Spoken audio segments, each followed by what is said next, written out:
O que vocês acham? A palavra de Deus diz que em João 17:17, a tua palavra é a verdade. O que é a verdade? Verdade é aquilo que não precisa ser escondido. A verdade em hebraico, verdade é emet. Emet é tão forte essa palavra que, repare uma coisa.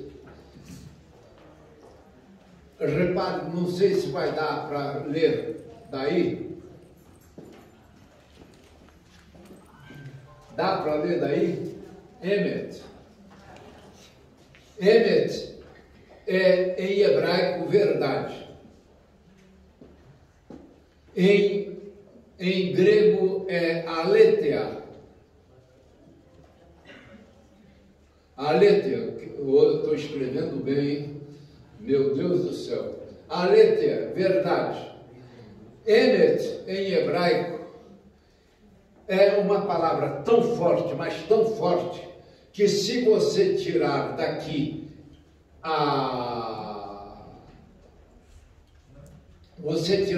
o Aleph, que quer dizer Deus, você tem Met. Met quer dizer morte.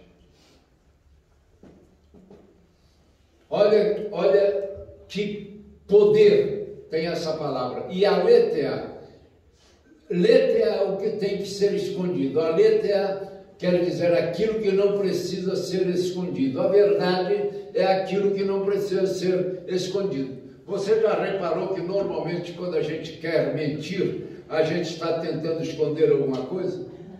Já repararam isso? Então, será que na realidade, quando você lê na sua versão, quando João, no início da sua, numa das pregações dele, lá no final de contas, quem era João? Quem era João? A voz que clama no deserto. A voz que clama no deserto. O que quer dizer a voz que clama no deserto?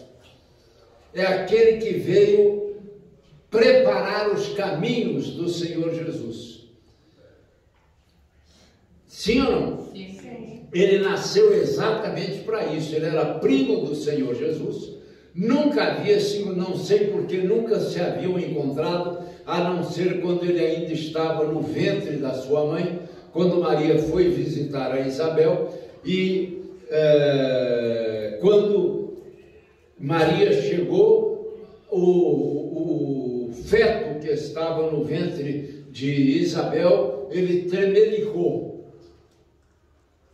pela presença de Maria, que já estava grávida, porque ele sabia que naquele outro ventre da prima de Isabel estava aquele que viria salvar a humanidade do seu pecado.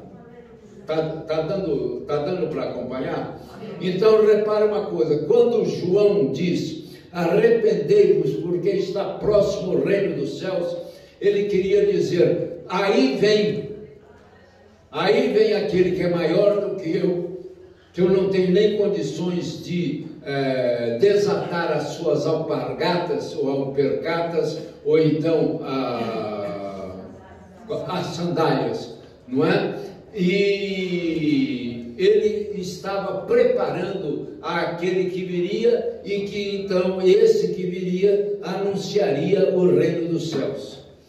Será que na realidade João, quando disse arrependei-vos, e o Senhor Jesus diz arrependei-vos porque está próximo o reino dos céus, será que eles falaram, é isso exatamente que está na verdade da palavra? Sim ou não? Sim. Não. Não. Sabe por quê? Lamentavelmente, eu tenho repetido isso, e é ruim demais quando você começa a repetir uma coisa, né? Porque dá a impressão de que ou você não sabe mudar de tema, ou então você está admitindo que as pessoas não entenderam. É porque essa versão arrepender, esse verbo arrepender, não está no original. E por que ele está aí traduzido como arrepender? Alguém já ouviu falar em Jerônimo? Não é o herói do sertão, pelo amor de Deus. Alguém já ouviu falar em Jerônimo? Jerônimo foi quem traduziu a Bíblia, toda a Bíblia Sagrada, para o latim. Ele pegou o Tanar. Todo mundo sabe o que é Tanar?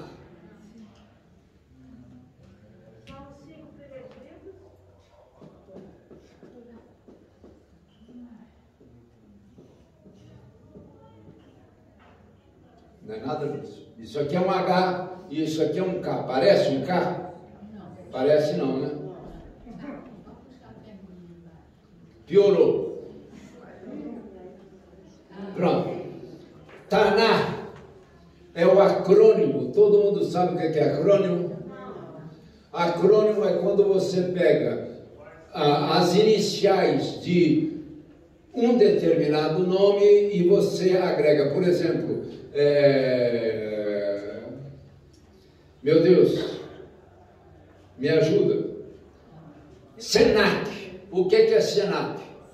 Serviço Nacional do Comércio. Sim ou não? Isso é um acrônimo. SENAC é o acrônimo de Serviço Nacional do Comércio.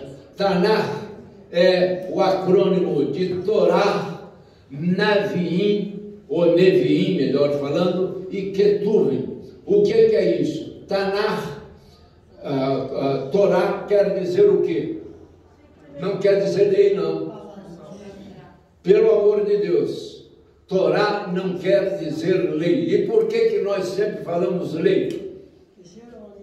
Porque Jerônimo, não foi Jerônimo, foram 72 sábios de Alexandria que traduziram o Tanar, que é o Antigo Testamento, a primeira aliança, para o grego. E eles pegaram Torá e traduziram como nomos.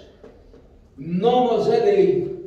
Só que Torá quer dizer instrução, direção e ensino.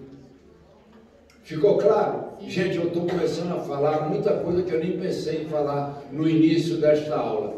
Mas repare, Torá não é nomos. Torá seria direção, instrução e ensino. Seria tudo aquilo que Deus disse que nós deveríamos fazer. Para quê? Para que nos reaproximássemos dele. Ficou claro? Está ficando claro? Então, o Tanar é o acrônimo de Torá, que quer dizer instrução, direção e ensino, e que foi traduzido pelos 70 como lei. Nav, que é Neviim, que quer dizer profetas, que não é profeta também, que nós vamos ver, e Ketuvim, que quer dizer escritos, são os livros históricos. Então, em vez de Jerônimo pegar e traduzir diretamente o Tanar, diretamente do hebraico, ele pegou e traduziu diretamente do grego. Por quê? Por quê? Gente, o grego é muito mais fácil de falar do que o hebraico. Pelo amor de Deus. O grego é muito mais fácil. Então, em vez de ele fazer uma tradução de primeira mão, ele fez uma tradução de segunda mão. Então, por isso que nós temos tantas dificuldades de entender determinadas verdades da palavra de Deus, porque as traduções não são fiéis. Na realidade, o Senhor Jesus nem João disseram, arrependei-vos, porque é chegada, arrependei-vos que está próximo o reino dos céus. A palavra, o verbo usado aí é metanoeo. É pena que senão eu vou gastar muito tempo. Metanoeo quer dizer mudar a maneira de pensar. Não é arrepender. Então é transformar-vos, né? Perdão? Transformar-vos. Mais ou menos. Como transformar? Porque transformar é metamorfo. Não é metamorfo, é transformar. Mas arrepender é metanoeo, vem de que deu o substantivo metanoia. Metanoia é mudança de maneira de pensar. Metanoia é mudar a maneira de pensar. Se eu mudo a minha maneira de pensar, eu começo a mudar a minha maneira de agir. Vou falar de mim. Antes de aceitar o Senhor Jesus como Senhor da minha vida, não me era incomum entrar num supermercado e eu estava com uma vontade bandida de tomar alguma coisa, pegava um iogurtezinho e depois eu deixava o iogurte lá, a caixinha de iogurte. Depois que eu aceitei o Senhor Jesus, eu percebi que isso não era de Deus. E o que hoje eu não faço mais, mas até pouco tempo eu fazia. Eu pegava, tomava o iogurte, pegava a caixinha e deixava no carrinho. Que quando fosse passar, a menina, está vazia. Eu falei, então eu já consumi. E ela registrava. Isso é mudar a maneira de pensar. Como é que a gente muda a maneira de pensar? Se transformando, mudando as ações. Nós mudamos a nossa maneira de pensar quando pensamos de uma maneira e depois descobrimos que essa maneira de pensar não está de acordo com a palavra de Deus. Conhecendo a palavra de Deus, a gente pega e muda a nossa maneira de pensar. Antes eu pensava assim e agora eu começo a pensar assado. Ficou claro? Sim ou não? Sim. Então repare, na realidade, no original, o Senhor Jesus nem João disseram arrependei. Mudem a maneira de pensar. Mudando a maneira nossa de pensar, mudamos a nossa maneira de agir.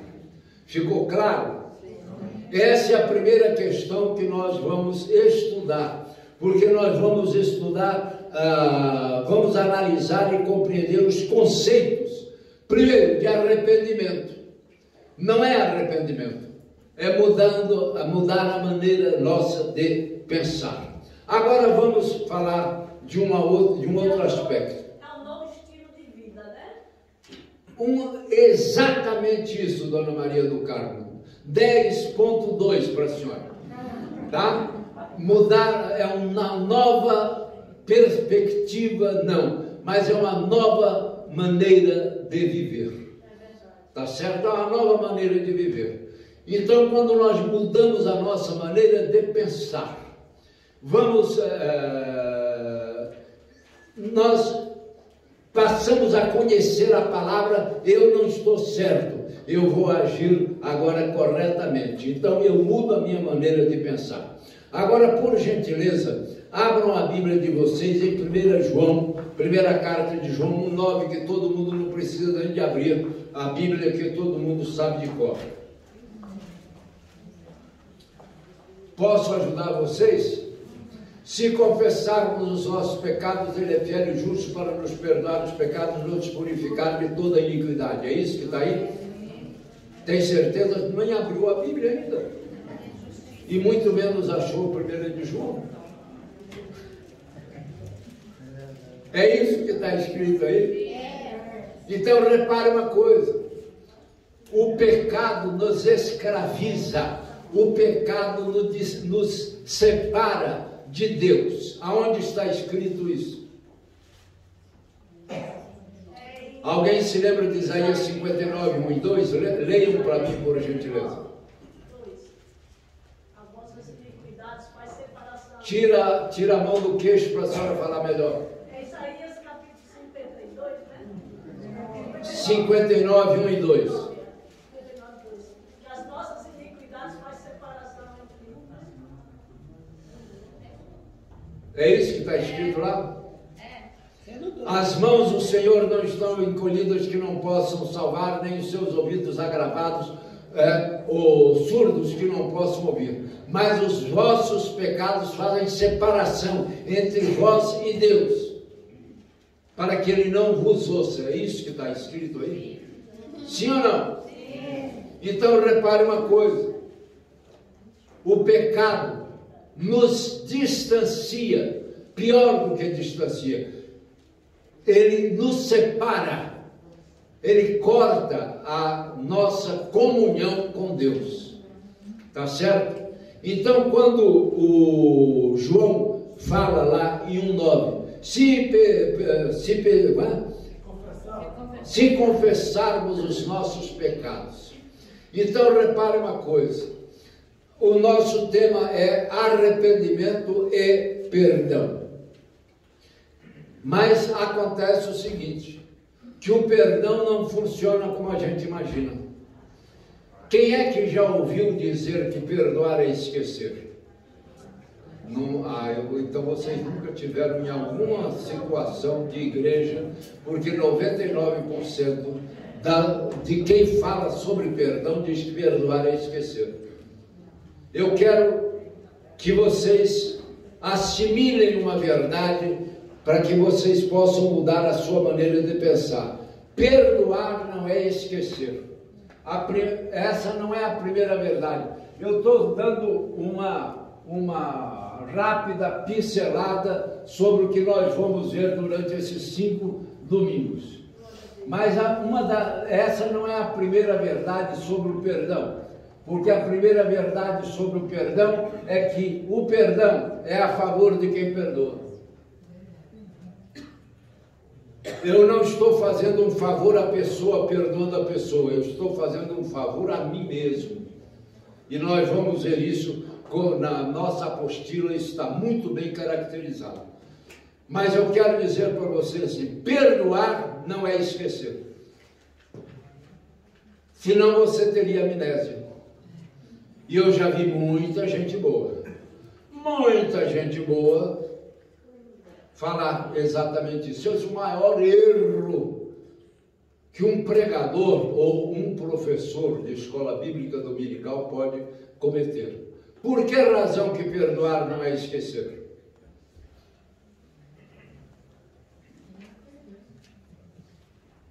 Isso é que é lindo, esse silêncio que se faz quando a gente faz uma pergunta que ninguém tem a resposta.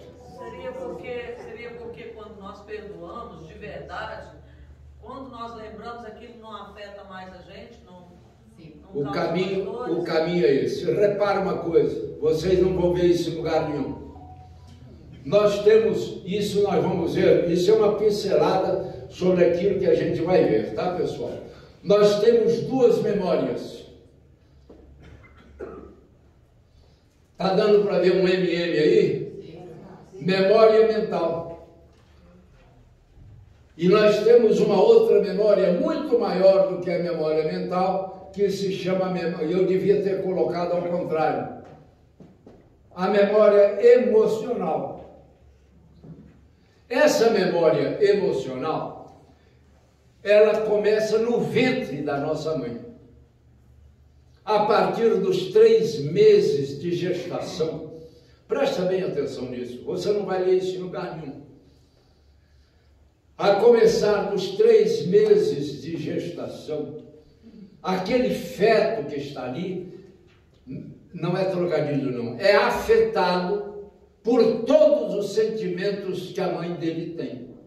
A mãe dele não, a geratriz dele está tendo. Porque todas as emoções transformam o metabolismo humano. Concorda comigo ou não? Todas as nossas emoções. E todas as nossas emoções fazem com que, mudando o nosso metabolismo, muda a qualidade do sangue que está correndo nas nossas veias. E aquele sangue que está correndo nas veias daquela mãe vão afetar o feto, o cérebro do feto, a partir dos 3 meses de gestação. Vou contar, eu já contei, eu acho que aqui, mas vou contar de novo. Eu fiz um curso sobre essa questão de emoções. E o frade que estava fazendo esta, também sana, aqui em Brasília havia pelo menos esse Instituto Mensana. Mensana quer dizer Espírito São, tá? Não quer dizer mente sã, não, Espírito São. Então, repare, ele começou a regredir a idade daquelas pessoas, ele chamou um grupo de pessoas e começou a regredir a idade daquele grupo que estava ali. Quando chegou no momento anterior, imediatamente anterior ao nascimento, todas aquelas pessoas que estavam ali assumiram a posição fetal, se encolheram e ele pegou e colocava as pessoas no chão. E ele começou a regredir, até que chegou um determinado tempo que uma daquelas meninas que estavam ali, havia rapazes também, começou a ter um choro convulsivo. Aí ele perguntou: alguém está acompanhando esta moça? E levantou-se do auditório uma senhora. Ela falou: escuta, filha, o que a senhora é dela? Sou mãe dessa moça. E o que aconteceu nesse intervalo entre 5 e 4 meses de idade de gestação desta moça? E a mãe então falou: meu marido estava fazendo uma pós-graduação em Paris. E um dia nós recebemos a notícia de que o carro em que ele estava havia chocado no Bois de Boulogne. Bois de Boulogne é um bosque que tem bem perto do centro de Paris. Eu tive a oportunidade, inclusive, de passar por ele. Então, naquele instante nós soubemos que o meu marido e o pai da criança, né, do feto que estava sendo gerado, tinha ido parar grave no hospital. Todo aquele sentimento, toda aquela emoção, né, de, entre aspas, uma pré-morte possível, passou para aquela criança. E naquele exato instante, então, aquele frade pôde, então, trabalhar na questão pós-traumática daquela vida para que essa lembrança da memória emocional daquela moça fosse retirada.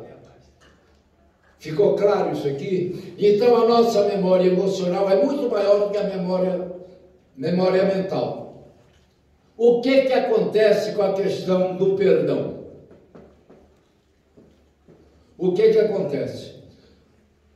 Quando nós vemos alguém que nos tem ofendido, a nossa memória emocional traz todos os nossos sentimentos arraigados daquela ingratidão, daquele mal que aquela pessoa nos fez, e como um se transmite ao outro, olha aqui, ó.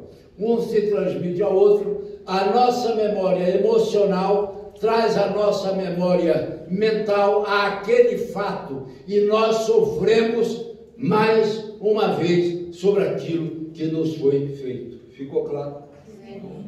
Então, o que acontece com o perdão? O perdão, ele vai fazer o seguinte: ele vai seccionar esta junção da memória emocional com a memória mental. Então, está aqui seccionado. Na nossa memória emocional, nós vemos aquela figura, né? Mas a nossa memória mental vai lembrar, mas a nossa memória emocional não tem mais relação com a memória mental e nós não sofremos mais. Ficou claro isso? Isso é importante que nós entendamos. Então, veja bem, se nós não sofremos mais, é a favor de quem o perdão? É a nosso favor. Fala, pastor. A psicologia ensina exatamente assim. É mesmo, pastor? Oh, glória a Deus. Ouviram o que o pastor disse? Não. Que a psicologia, ele é psicólogo formado e pós-graduado em psicologia. Tá? Então, ele está dizendo que a psicologia ensina exatamente isso. E pastor Deverasco, quem está em Cristo Jesus, nova criatura é. Então, ela deixa que a emoção dela não domine Claro, Vai pela palavra. essa nova criatura, aí a senhora vai ter que me... vou ter que falar. Existem duas palavras em grego para nova: neos e kainos. Isso é um S, tá, pessoal? Neos é aquilo que é recém-acabado, recém-feito, recém-aparecido. Neonatal é aquele que acabou de nascer, tá certo? Kainos não é aquele que acabou de acontecer, não. Kainos é restaurado. É algo, se você tem uma peça em casa, uma peça antiga. Aconteceu comigo quando eu vim de São Paulo, uma das peças mais bonitas que nós tínhamos, uma papeleira francesa do século atrasado, ela se quebrou. E eu mandei restaurar, ela ficou novinha, novinha, ninguém dizia que tinha acontecido qualquer coisa naquela peça. Aquela peça era nova? Não. Ela era restaurada. Então o que acontece aqui é que essa nova criatura que está lá, como a Dona Maria do Carmo disse, aquele que está em Cristo é nova criatura, né? Então lá é Kaine é o nominativo feminino de kainos, restaurado, Kaine kitisis, nova, aqui é criatura e aqui é nova. Nós não nascemos ali, mas nós fomos nós fomos restaurados. Ficou claro? Então, quando você perdoa, é como se nós fôssemos novas criaturas, restauradas. A nossa memória emocional não tem mais poder sobre a nossa memória mental. Nós não sofremos e, por isso, o perdão inicial é a nosso favor. Ficou claro? Fala, pastor. Não traz sofrimentos mais. Não há sofrimento, não traz, aquela lembrança não traz sofrimento, porque a nossa memória emocional está separada da nossa memória mental. Posso dizer mais uma coisa só? Rapidinho. Uma coisa o senhor já disse, diz outra agora. E quando você secciona realmente isso daqui, você elimina também as enfermidades psicossomáticas que trazem ao sujeito enfermidades enormes. Maravilha de Deus. Ouviram o que o pastor falou? Que quando aquilo é seccionado, todas as enfermidades psicossomáticas. O que é uma enfermidade psicossomática? Psurre é alma, soma é corpo. Enfermidades psicossomáticas são aquelas que começam na nossa alma, que é a sede das nossas emoções, e todas essas enfermidades que estavam na nossa alma são transmitidas para o nosso corpo e refletem, elas aparecem como enfermidades físicas. Ficou claro? E o pior desse negócio, pastor, é que são todas as enfermidades, a enfermidade psicossomática, são todas as enfermidades que existem e as que não existem. Ouviram o que o pastor disse? Pode perguntar a dona Dinalva, esposa do Alexandre, que aqui não está. Pastor, e quando você perdoa e fica ainda com esse sentimento um tempo ainda, você fica naquela dúvida, será que eu perdoei mesmo? Será que, porque você ainda fica sentindo um tempo, por muito tempo? Repare uma coisa, nós não somos máquina, pessoal. Uma vez eu fui pregar numa igreja, numa ex-casa de uma boate, chamada Buzo Palace, lá em São Paulo. E eu falei sobre o perdão. E uma senhora, ao final da pregação, veio para mim e falou: pastor, o senhor tirou um peso das minhas costas que o senhor não pode imaginar. Porque a minha melhor amiga frequentava a minha casa, acabou roubando meu marido. E ontem não, por esses dias, essa senhora foi me visitar. E eu ofereci a ela café. E quando eu fui oferecer café a ela, minha mão estava assim, ó. Tremendo. E eu falei, meu Deus, eu pensei que eu tivesse perdoado aquela mulher e eu não perdoei. Não, não é nada disso. O que acontece é o seguinte, amados. Nós vamos sempre nos lembrar do mal que nos foi feito. Não vamos padecer por ele. E além do mais, o perdoar não quer dizer que eu deva trazer essa pessoa ao meu convívio novamente. Ficou claro isso ou não? Se não fosse, repare uma coisa, quem tem aí entre nós a versão revista, corrigida e atualizada, a revista e corrigida, não quero a revista atualizada, revista e corrigida, quem é que tem? Por favor. Alguém tem? Aqui, ó. Leia para mim.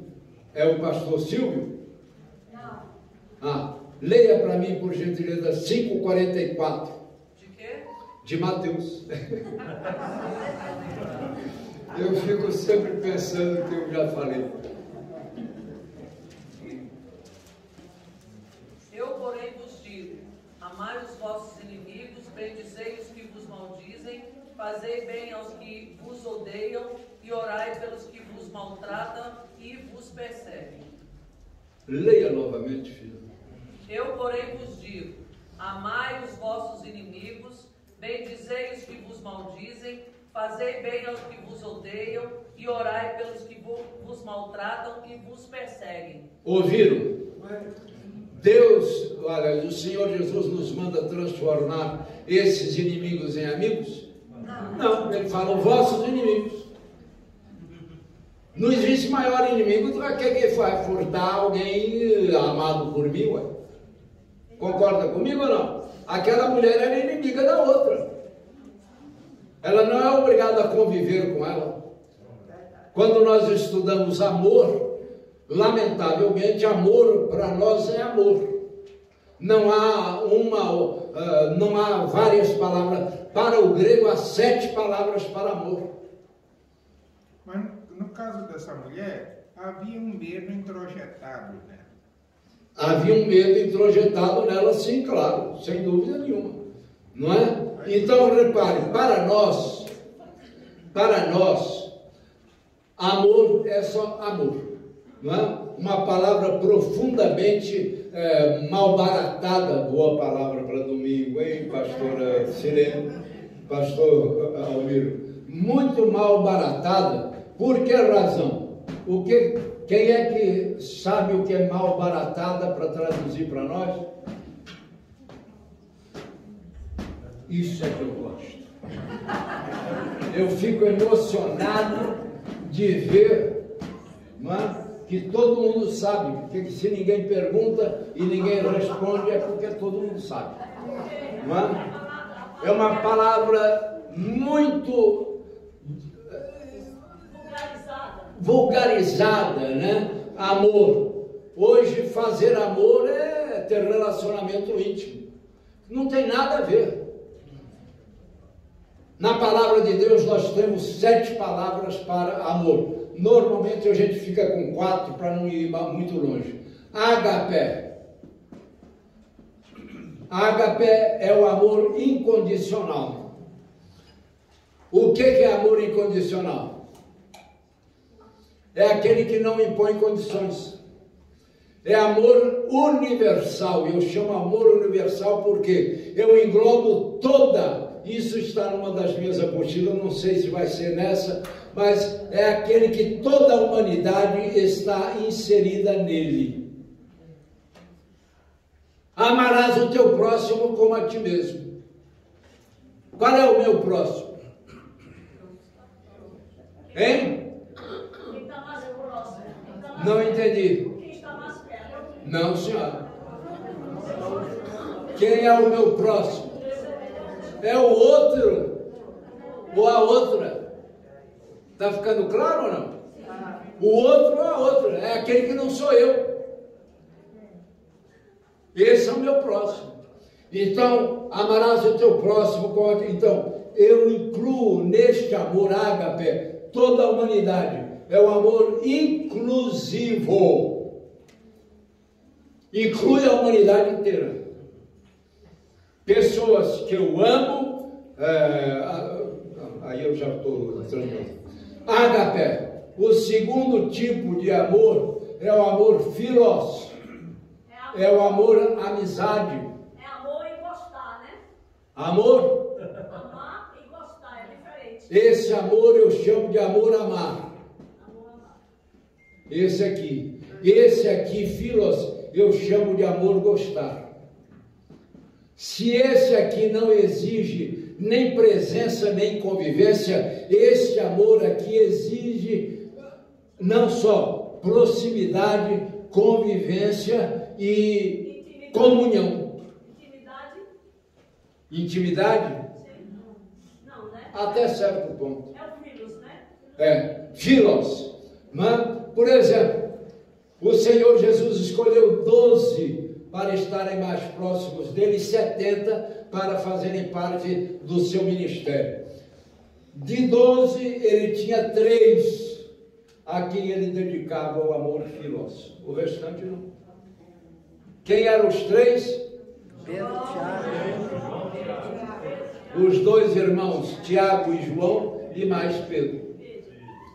Depois desses, nós temos o amor storge. Isso não estava no meu esquema, não. Mas o storge é o amor entre parentes. Não é entre parênteses, não. É o amor entre parentes. Pai, filho, mãe, filha, marido, mulher também. Porque do marido e mulher nós temos que ter os 4 amores. Depois eu vou falar sobre o último amor que nós vamos estudar hoje.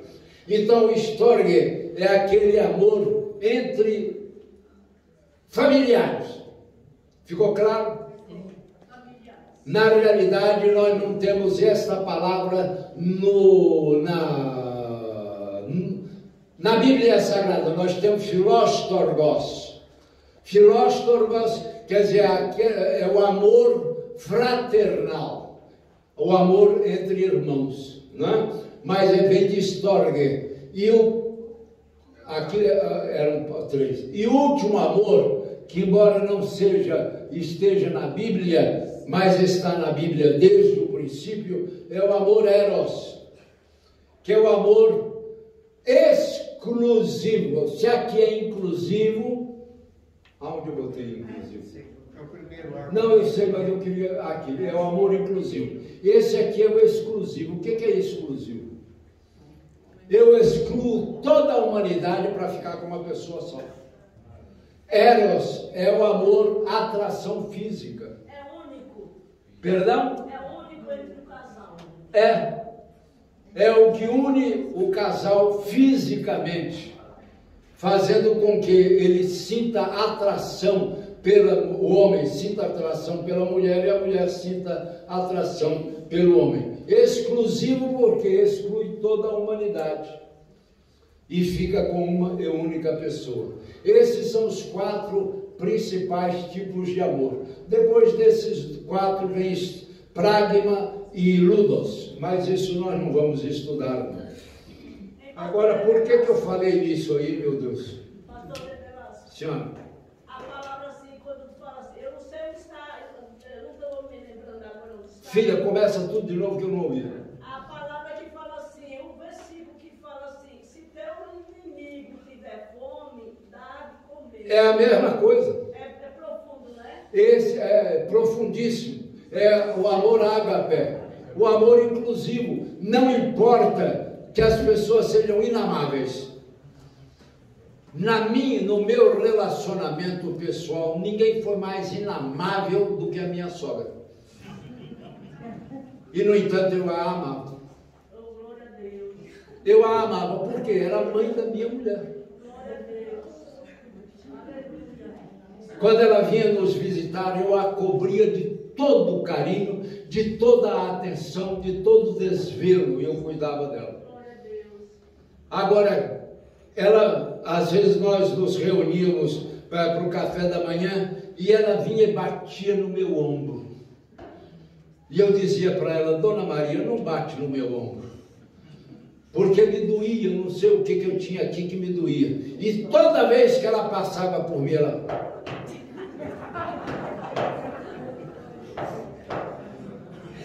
E eu amei essa mulher até o final dos seus dias. Esse que é o verdadeiro amor que tudo sofre, tudo suporta. É o amor de 1 Coríntios 13, né? 1 Coríntios 13. O amor que tudo sofre, né? O amor que não se agrada mais, é aquele amor que o pastor Silvio sempre lia. Não vai se irritar. Senhora? Não se irrita. Não entendi. Tudo sofre, tudo crê, tudo suporta e não se irrita. E não se irrita, né? Então, é isso aí. Esses são os principais tipos de amor. Lamentavelmente, nós só temos um, né? Mas o amor mais importante para nós, não é? Mais importante para nós, sob o ponto de vista da palavra de Deus, é o amor ágape. É o amor do Senhor Jesus e de Deus para conosco e de nós para com eles. Amém? E esse amor, filhos, que é o segundo e o mais especial dos amores que nós podemos ter. É o amor amizade, o amor gostar. Não é o amor amar, mas o amor gostar. Amém? Bom, deixa eu ver o que eu posso ler de novo aqui.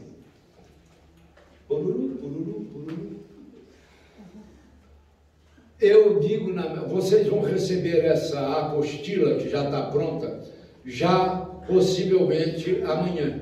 Eu vou mandar hoje para a Claudinha, hoje ela não está entre nós, ela passou mal. Eu acho que ela é avessa à lactose, ela tomou alguma coisa de lactose e não está se sentindo bem. Então, no próximo domingo ela estará conosco. Então, repare uma coisa. O que eu estava falando, meu Deus, meu Pai Santo, me faz lembrar. Como? Eu estava falando da apostila, né? Pois é, o que eu estava falando da apostila? Pastor, Na memória, está falando posso da fazer uma memória. leitura aqui, pastor? Por gentileza, doutor Silvio. Essa colocação que o senhor falou aqui na minha Bíblia tem um comentário bastante interessante que eu acho pertinente. Leia para nós, doutor. Quando nos percebemos capazes de amar nossos inimigos, podemos ter certeza de que estamos fazendo progresso espiritual. Amar os inimigos não significa que precisamos gostar deles. Ô, benção! Diga amém, pessoal.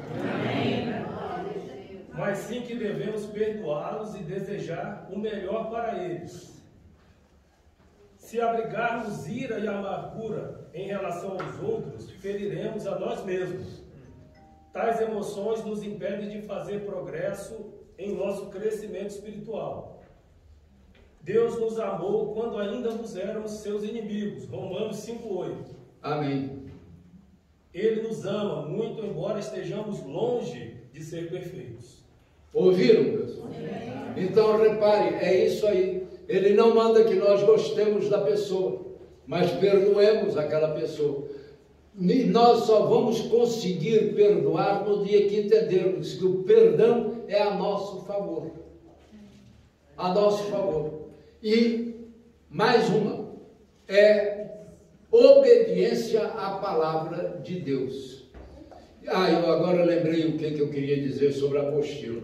Nós vamos ver na nossa apostila que o perdão, presta bem atenção, o perdão é uma moeda de troca. Não fica apavorado com isso, não. Pergunta para mim onde está isso. Na oração do Pai Nosso. Vai lá para você ver. Na oração do Pai Nosso, 6:12 e 14:15. Leiam lá para mim, Mateus 6:12, 14 e 15. E perdoa-nos as nossas dívidas. 12:15. Se, porém, não perdoardes aos homens as suas ofensas, tampouco vosso vos perdoará. Se nós não perdoarmos ao próximo as nossas ofensas, o Senhor nosso Deus também não nos perdoará. Então é uma moeda de troca ou não é? É uma moeda de troca. E deixa eu dizer para vocês aí, perdoa as nossas dívidas. Quem é que tem essa versão? Perdoa as nossas dívidas. Sabe qual é a palavra que está aí? Ofeleimá. É um dos pecados que nós cometemos. O que é ofeleimá? Não é dívida, não. Ofeleimá é você não ter cumprido uma palavra empenhada. Eu marco com vocês um encontro e eu não compareço. Eu cometo o pecado de ofeleimá. É o pecado de que eu me comprometi e não cumpri.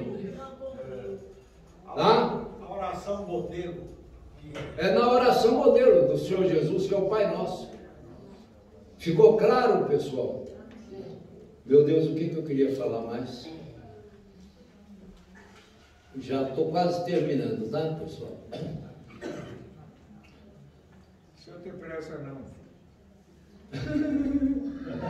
E finalmente nós vamos estudar, faltam 9 minutos, nós vamos estudar sobre comunhão. Para você, o que é comunhão? Não vai dizer tomar hóstia e fazer, pelo amor de Deus. Você sabe o que é hóstia?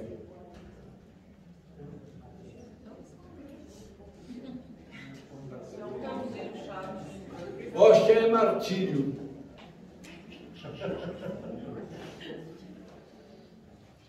Então, repare uma coisa. Nós vamos estudar em última análise, já que o nosso tema é arrependimento e perdão, pressupostos para a nossa comunhão com Deus. Ou seja, se você não se arrepende, ou seja, não muda a sua maneira de pensar, e não perde perdão, nem aceita perdão, e nem perdoa, que é a primeira função nossa, é perdoar para receber perdão. Já que perdão é a moeda de troca, nós não temos o que, pessoal? Salvação. Comunhão com Deus. E o que é comunhão? Conviver. Está muito próximo. A presença de Deus. Está bem próximo também. Relacionamento com Deus. Quase isso. A aliança com Deus. Bem achegado. Intimidade com Deus. Ser um com Ele. Comunhão, ou a senhora acertou na pontinha como é que chama? Da mosca. Comunhão, amados, é ter coisas em comum com o outro. O que nós temos em comum com Deus? O que nós temos em comum com Deus? Temos em comum com Deus o amor ágape. Temos em comum com Deus o amor filós. Temos em comum com Deus a nossa absoluta rendição à palavra. Porque a palavra é Deus. A palavra é Deus. No princípio, a palavra já era. A palavra está com Deus e a palavra é Deus. Amém. João 1:1. Pode incluir também acordo. Acordo? E o que é acordo? Acordo é ter o mesmo coração. Vem de cor cordis. Cor cordis em latim é coração. Acordo é ter o mesmo coração. Será que nós temos o mesmo coração que o coração de Deus? Há como dois andarem juntos se não houver acordo? Amós 3:3. Né? Sabe o que quer dizer Amós? Não. Cuidado. Carregador de cargas. Uau. Carregador de cargas. Amados, então durante esses 5 domingos, agora já 4, né? Nós vamos caminhar por esses caminhos. Arrependimento, que não é arrependimento, é mudar a maneira de pensar. Perdão, que são pressupostos para a nossa comunhão com o nosso Pai. Amém? Ficou claro? Eu vou chamar aqui o pastor Silvio e o pastor Almiro para orar pela nossa turma, para que eles coloquem a cada um de nós na presença de Deus, para que nós possamos absorver desse Deus toda a essência do seu amor para conosco. Por gentileza, pastor Silvio e pastor Almiro, venham cá, para que nós possamos... Gente, oração. A oração é uma forma de nós obtermos favores imerecidos de Deus. Ficou claro? Então vamos lá. Meu pastor, vamos começar pela ordem. Primeiro, eu acredito que seja o mais moderno.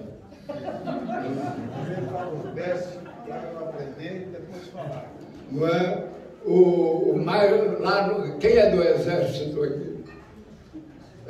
Não é assim que se fala, mais moderno é mais novo, né? Mais novo, né? E o mais sábio, mais experiente. O mais experiente. Gente, a gente encontra um monte de eufemismo para nos furtar da verdade.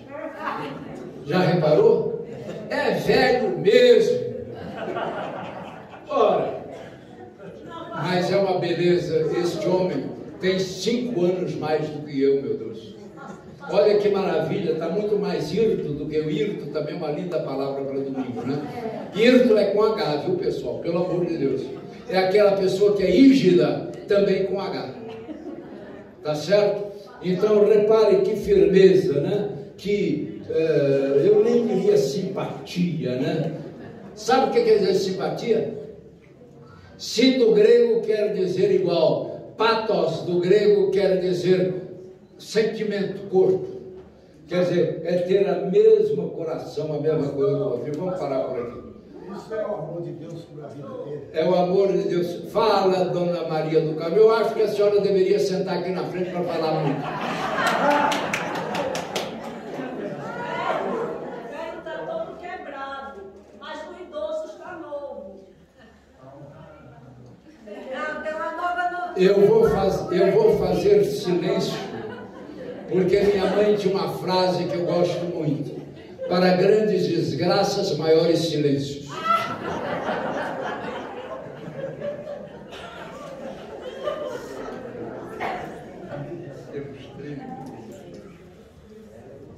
A paz e a graça do Senhor Jesus. Amém. Eu costumo dizer que não existe pessoas velhas nem pessoas idosas, existem pessoas mais sábias e pessoas mais experientes.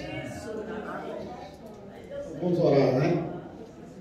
Este é o dia que o Senhor fez, regozijemo-nos e alegremos nele, porque a alegria do Senhor é a nossa força para vencer os desafios de cada dia e nos tornar mais do que vencedores.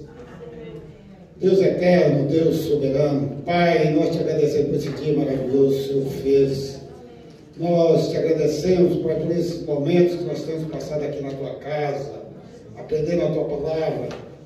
Nós te pedimos, em nome de Jesus, o teu coração sábio, humilde, um coração ensinável, para que nós possamos cada dia mais crescer na graça e no conhecimento da tua palavra. Nós te pedimos, Pai, em nome de Jesus, abençoa o nosso mestre, pastor da Velasco, esse homem que tem dedicado o seu tempo, o seu coração e o melhor de si para aprender a tua palavra e compartilhar conosco.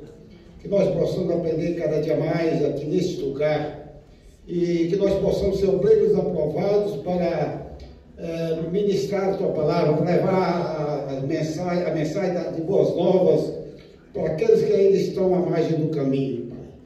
Abençoa cada um dos irmãos que aqui se encontram, que hoje seja um dia de paz, um dia de alegria, que cada um possa sair daqui mais preparado e levar também para os seus familiares, seus vizinhos, os seus colegas de trabalho, aqueles que precisam também, Pai, ter um encontro contigo, que ainda vivem à margem do caminho, precisa, Pai, encontrar contigo para desfrutar também da vida eterna. abençoa cada um, e nós te pedimos, Pai, e tributamos a Ti toda a honra, toda a glória, todo o louvor, nosso sentimento de eterna gratidão a Ti, Pai, por tudo que o Senhor já fez, está fazendo, e ainda vai fazer por nós, como está escrito lá em 1 Coríntios 2:9, que olhos nunca viram, nem ouvidos ouviram, nem coração humano experimentou, Pai, de tudo ainda que o Senhor tem para fazer por nós. Em nome de Jesus nós te agradecemos e tributamos a Ti toda a honra, toda a glória, todo o louvor, nosso sentimento de eterna gratidão a Ti por tudo, em nome de Jesus. Amém. Amado Deus e eterno Pai, Senhor de bondade, nós te agradecemos, meu Senhor amado, porque o teu filho, meu Senhor amado, o teu filho, o pastor de Velasco, ele assume com galhardia, meu Senhor amado, a cátedra desta classe, meu Senhor amado, nos trazendo conhecimentos profundos que ele recebeu de Ti, meu Senhor amado, e também deu polimento noites adentro, estudos sem fim, meu Senhor amado, com livros, meu Senhor excelso, que só Tu conheces o sofrimento dele e a capacidade que ele tem de guardar, de assimilar, de transmitir, Senhor bendito, as maravilhas da Tua palavra. É coisa extraordinária que vem de Ti. E nós te pedimos, meu Senhor amado, que cada um de nós sigamos este exemplo, sigamos os passos do Teu Filho, meu Senhor eterno, porque Tu te agradas daqueles que se agradam da Tua palavra. Porque a Tua palavra é a verdade, e a verdade é Jesus, é uma pessoa. Senhor eterno, Senhor maravilhoso, que possamos viver dentro destes ensinamentos, que diuturnamente, meu Senhor amado, nós possamos brilhar diante desta humanidade, diante deste mundo em trevas, meu Senhor amado, brilhando através da Tua palavra, em nome de Jesus. Amém. Em nome de Jesus. Amém.